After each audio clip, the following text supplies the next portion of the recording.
सकाळचं वाजली आत्ता बरोबर 9:45 आणि आपण जेवण जायचं साईडवर. चला तर मग जेऊया. तर नमस्कार भावना, परत निघाले आपण आपल्या साईडवर आणि जायचं आता.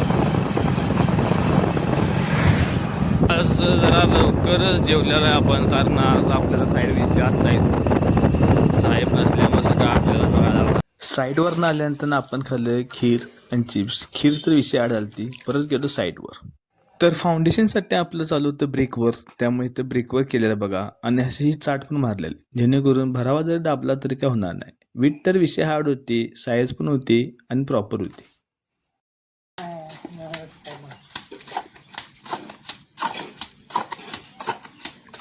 ब्रिकवर्क फाउंडेशनचं एकदम स्ट्रॉंग व्हावं म्हणून असं आतनं चाट मारली जाते बघा. अशा तऱ्हेने आपण निघाले आपल्या एका नवीन साईडवर. इथं आपलं शूटिंग अजून काही उद्या करणार आहे आणि आपण एका नवीन साईडवरनं आलतो आता इथं. पण आपला रस्ता आयुष्यात काय नाही बोलत, काय लक्षात नाही बोलणार. त्या मला फोनवर बोलत आपण पुढं आलो आणि रस्ता चुकला आणि रस्ता चुकल्यामुळे रिटर्न आपण निघाला. आता परत जायचं आपल्याला आपल्या साईडवर.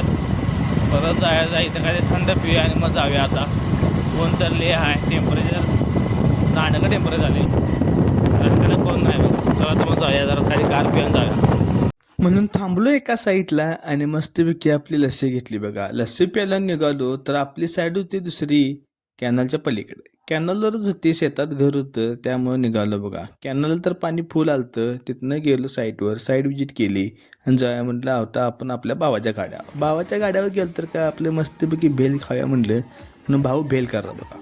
दिवसभर टेम्पो चालवून भाऊ संध्याकाळी भेल पाणीपुरी रगडा विषय हार्ड करतोय बघा.